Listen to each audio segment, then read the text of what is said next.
ದರ್ಶನ್ 2029ರ ಒಳಗೆ ಬಿಡುಗಡೆಯಾಗಿ ರಾಜಕೀಯ ಪಕ್ಷ ಕಟ್ತಾರೆ ಅನ್ನೋ ಭವಿಷ್ಯ ಇದೀಗ ಸೋಷಿಯಲ್ ಮೀಡಿಯಾಗಳಲ್ಲಿ ವೈರಲ್ ಆಗ್ತಾ ಇದೆ.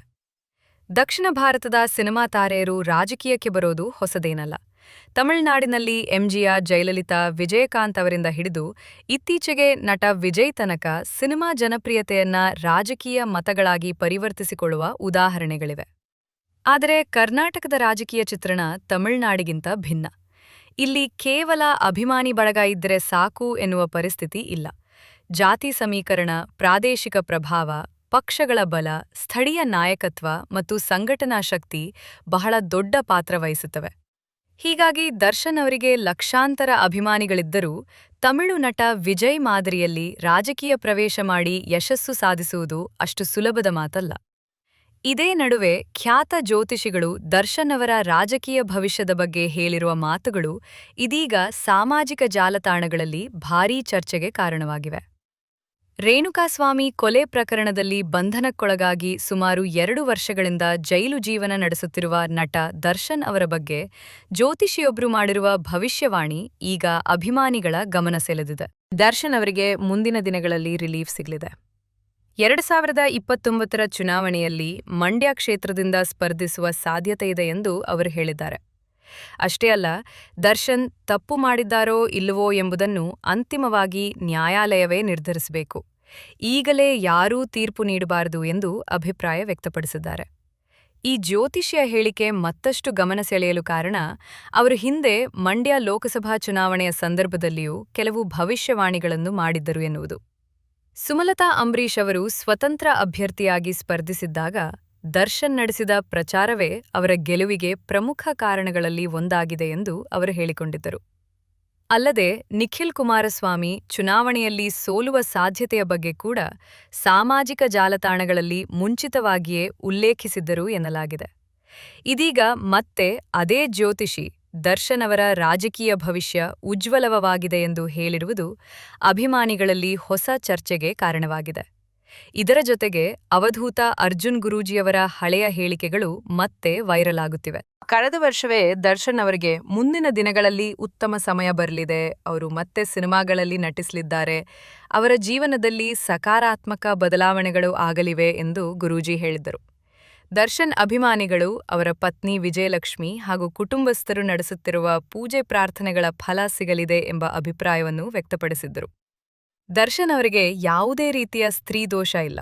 ಕೆಲವೊಂದು ಕೆಟ್ಟ ಸಮಯ ಮತ್ತು ತಪ್ಪು ನಿರ್ಧಾರಗಳಿಂದ ಇಂತಹ ಪರಿಸ್ಥಿತಿ ಎದುರಾಗಿದೆ ಎಂದು ಅವರು ಹೇಳಿದ್ದ ಮಾತುಗಳು ಈಗ ಮತ್ತೆ ಚರ್ಚೆಗೆ ಗ್ರಾಸವಾಗಿವೆ. ದರ್ಶನ್ ಬಗ್ಗೆ ಮಾತನಾಡುವಾಗ ಜ್ಯೋತಿಷಿಗಳು ಹೆಚ್ಚಾಗಿ ಉಲ್ಲೇಖಿಸುವ ಒಂದು ವಿಷಯ ಅಂದರೆ ಅವರ ಅಭಿಮಾನಿ ಬಳಗ. ಕನ್ನಡ ಚಿತ್ರರಂಗದಲ್ಲಿ ಅಭಿಮಾನಿಗಳ ವಿಚಾರಕ್ಕೆ ಬಂದರೆ ದರ್ಶನ್ ಅವರಿಗೆ ದೊಡ್ಡ ಶಕ್ತಿ ಇದೆ ಎನ್ನುವುದು ಯಾರೂ ನಿರಾಕರಿಸಲಾರರು. ಕಷ್ಟದಲ್ಲಿದ್ದವರಿಗೆ ಸಹಾಯ ಮಾಡಿರುವುದು, ಪ್ರಾಣಿಗಳ ಬಗ್ಗೆ ಕಾಳಜಿ ತೋರಿರುವುದು, ಸಾಮಾಜಿಕ ಕೆಲಸಗಳಲ್ಲಿ ಭಾಗಿಯಾಗಿರುವುದು ಸೇರಿದಂತೆ ಹಲವು ಕಾರಣಗಳಿಂದ ಅವರಿಗೆ ಅಪಾರ ಬೆಂಬಲ ಸಿಕ್ಕಿದೆ. ಕಲ್ಲಿಗೆ ಏಟು ಬಿದ್ದಾಗ ವಿಗ್ರಹ ಆಗುತ್ತದೆ.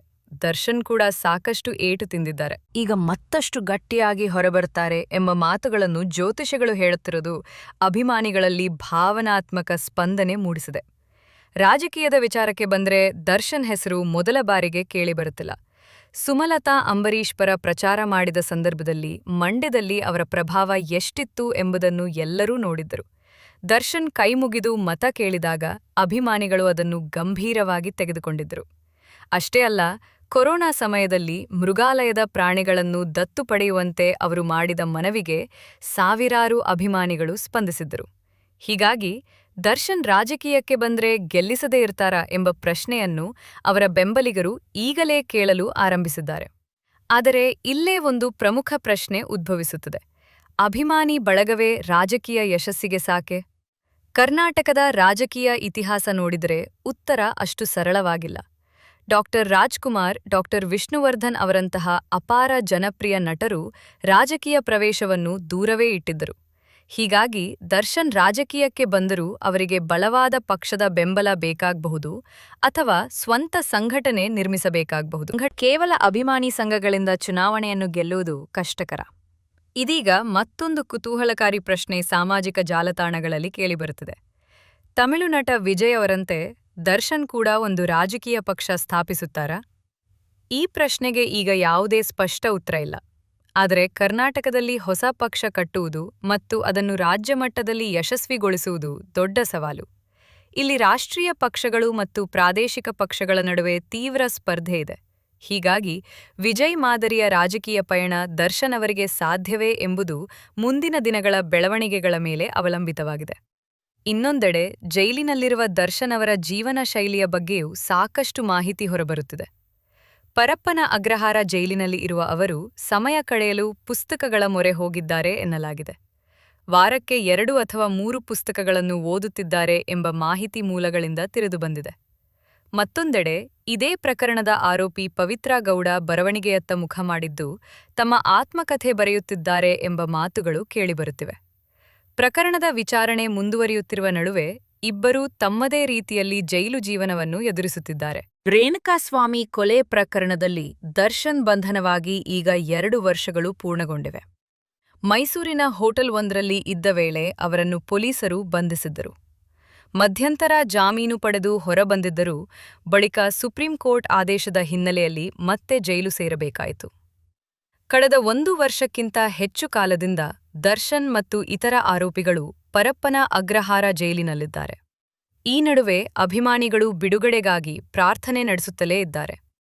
ಒಟ್ಟಿನಲ್ಲಿ ನೋಡಿದರೆ ದರ್ಶನ್ ಅವರ ಭವಿಷ್ಯದ ಬಗ್ಗೆ ಜ್ಯೋತಿಷಿಗಳ ಭವಿಷ್ಯವಾಣಿಗಳು ಒಂದು ಕಡೆ, ನ್ಯಾಯಾಲಯದ ಪ್ರಕ್ರಿಯೆ ಇನ್ನೊಂದು ಕಡೆ, ಅಭಿಮಾನಿಗಳ ನಿರೀಕ್ಷೆಗಳು ಮತ್ತೊಂದು ಕಡೆ ಸಾಗುತ್ತಿವೆ. ಜ್ಯೋತಿಷಿಗಳು 2029ರಲ್ಲಿ ರಾಜಕೀಯ ಭವಿಷ್ಯ ಉಜ್ವಲ ಎಂದು ಹೇಳಬಹುದು. ಅಭಿಮಾನಿಗಳು ನಾಯಕನಾಗಿ ನೋಡಬಹುದು. ಆದರೆ ದರ್ಶನ್ ಅವರ ಮುಂದಿನ ಬದುಕು ಮತ್ತು ರಾಜಕೀಯ ಭವಿಷ್ಯವನ್ನು ಅಂತಿಮವಾಗಿ ನಿರ್ಧರಿಸುವುದು ನ್ಯಾಯಾಲಯದ ತೀರ್ಪು, ಸಾರ್ವಜನಿಕ ಅಭಿಪ್ರಾಯ ಮತ್ತು ಅವರು ಜೈಲಿನಿಂದ ಹೊರಬಂದ ನಂತರ ತೆಗೆದುಕೊಳ್ಳುವ ನಿರ್ಧಾರಗಳೇ ಆಗಿರುತ್ತವೆ. ಸದ್ಯಕ್ಕೆ ದರ್ಶನ್ ಕುರಿತ ಜ್ಯೋತಿಷಿಗಳ ಈ ಭವಿಷ್ಯವಾಣಿ ಅಭಿಮಾನಿಗಳಲ್ಲಿ ಹೊಸ ಆಶಾಭಾವನೆ ಮೂಡಿಸಿರುವುದಂತೂ ಸತ್ಯ.